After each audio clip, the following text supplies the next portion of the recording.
तो क्या हाल है? इंडिया जो कि वर्ल्ड एरिया में 2.6% कंट्रीब्यूट करता है and of course the seventh largest country है with 140 crore population and world population में 17% कंट्रीब्यूशन है बस। और ये हाँ, economy the fastest growing economy and world economy में 16% कंट्रीब्यूशन है इंडिया का। बट सब अच्छा ही नहीं है। अगर हम देखें तो एशिया में ही दुनिया के 80% ऑफ स्काई स्क्रैपर्स है, जिसमें अकेले चाइना के पास 3000 है बट इंडिया के पास ओनली 200। एंड आज भी स्लम एरिया कंट्रीज में इंडिया टॉप पे रहती है। सो ऐसा क्यों? Let's start our today's video title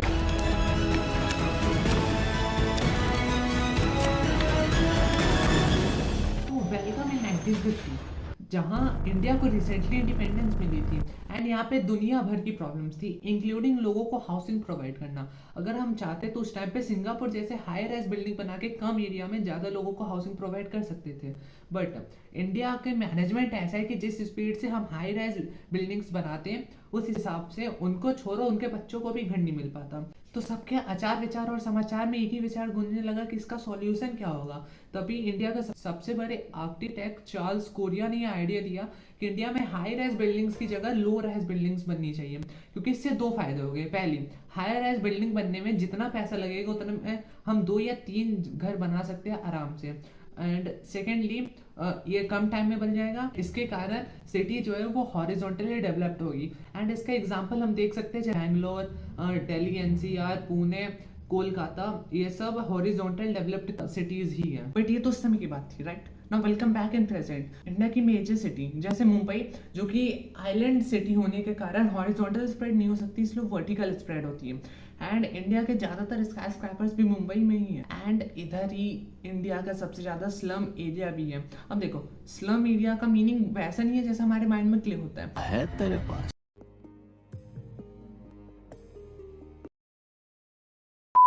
slum area का मीनिंग ही है the group of low rise buildings, यानी कि ऐसे घर जो कि ज़्यादा मजबूत नहीं या फिर कम टाइम में बने, या फिर एक टाइप से हम उसको बस्ती कह सकते हैं। इनफैक्ट ये सिर्फ मुंबई में नहीं, इंडिया की बाकी मेजर सिटी जैसे बैंगलोर, कोलकाता एंड दिल्ली, इन सब में भी स्लम एरिया बहुत ज़्यादा है बिकॉज ऑफ यहाँ पे इनकम के ज़्यादा सोर्सेज है। बिकॉज यहाँ पे माइग्रेंट ज़्यादा आते हैं एंड यहाँ पे इनकम के ज़्यादा सोर्सेज है, इसलिए वो एक छोटा सा हाउस ही अफोर्ड कर पाते हैं as compare to as a rich apartment.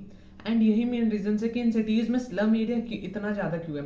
And इसमें गवर्नमेंट भी कुछ नहीं करता। चलो ये तो बात होगी इंडिया में स्लम एरिया इतना ज्यादा क्यों है। बट अगर हम बात करें चाइना की और इंडिया की, तो दोनों के स्काई स्क्रैपर्स में जमीन आसमान का फर्क है। जहाँ चाइना के पास 3000 एंड इंडिया के पास 200।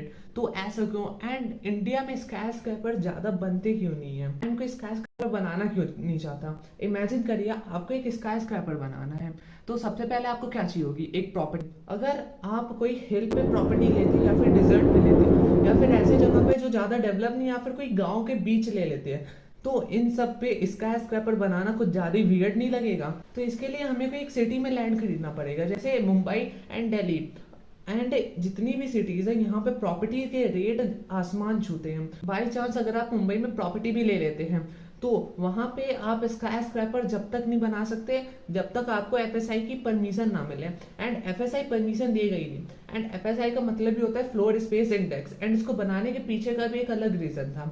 जैसे हम यूएसए में देखें तो यूएसए का दी इक्विटेबल बिल्डिंग इतना बड़ा है कि उसकी परछाई अकेले 7 एकड़ की जमीन को ढक देती है। या फिर अगर हम यूके का वॉकी टॉकी बिल्डिंग देखें तो वो इतना ऊंचा है और उसमें इतने ग्लासेस लगे कि उस पूरी की पूरी सनलाइट रिफ्लेक्ट करके उसके बाहर का टेम्परेचर इतना बढ़ा देता है कि उसके बाहर की कार तक मेल्ट हो जाती है। एंड मुंबई का एफएसआई बाकी दूसरे कंट्रीज के सिटीज के मुकाबले बहुत कम है। मुंबई का एफएसआई सिर्फ और सिर्फ 5 है, यानी कि आप यहाँ पे हजार स्क्वायर मीटर के सिर्फ 5 फ्लोर्स बना सकते हैं। या फिर अगर आपने एक प्रॉपर्टी ले ली, उसको 9 पार्ट्स में डिवाइड किया एंड बीच वाले पार्ट में ही सारे पार्ट्स का मिला के आप बना रहे हैं, तो टोटल आप 45 फ्लोर्स तक बना सकते हैं। बट इसको अभी 2 मिनट साइड पे रखते हैं। अगर हम बात करें हैदराबाद की, तो वहां पे एफएसआई नाम की चीज ही नहीं है।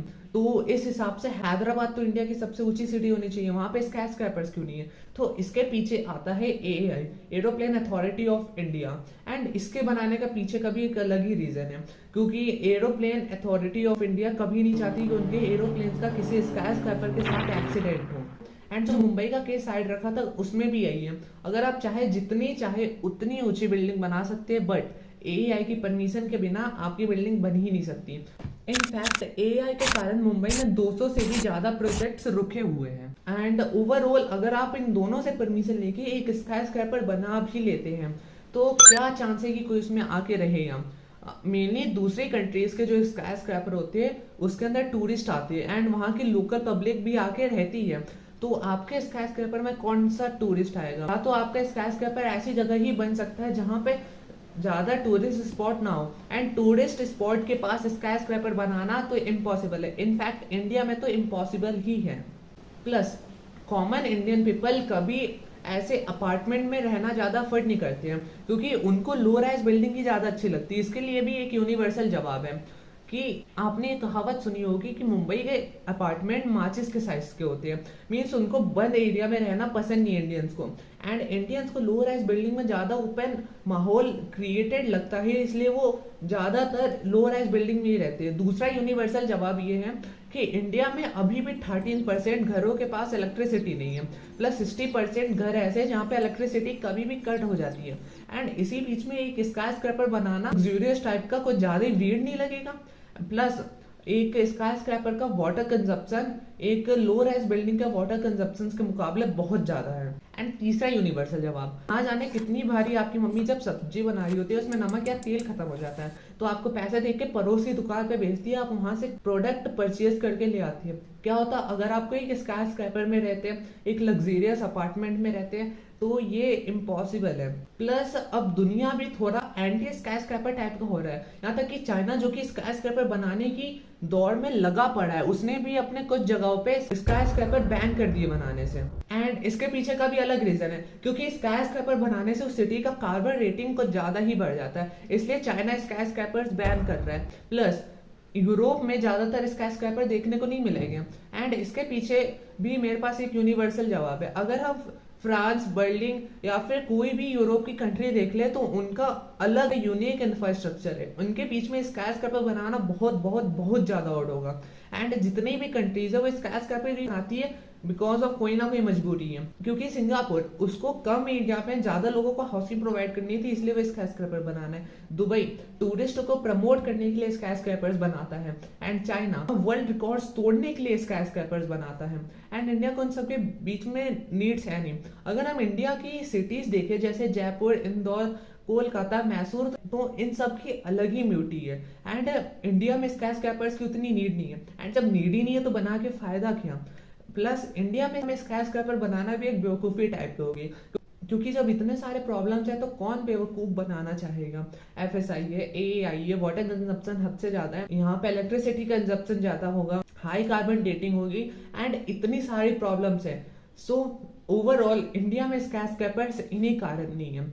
और रही बात इंडिया डेवलप क्यों नहीं है, तो इंडिया धीरे धीरे डेवलप हो रहा है। अगर हम देखें चाइना को, तो आज से 100 साल पहले तक हमारी लेवल का था, बट वो सेल्फ डिपेंडेंसी के कारण आज यहाँ तक पहुंचा है। एंड इंडिया भी सेल्फ डिपेंडेंसी को अपना ही रहा है। सो अभी नहीं तो बाद में जाके इंडिया कंप्लीटली डेवलप हो ही जाएगा। So that's for today. अगर आपको कोई क्वेश्चन है तो नीचे कमेंट बॉक्स में लिख सकते हैं, प्लस कोई डिटेल्ड वीडियो चाहिए तो उसके लिए भी कमेंट बॉक्स में टाइप कर देना।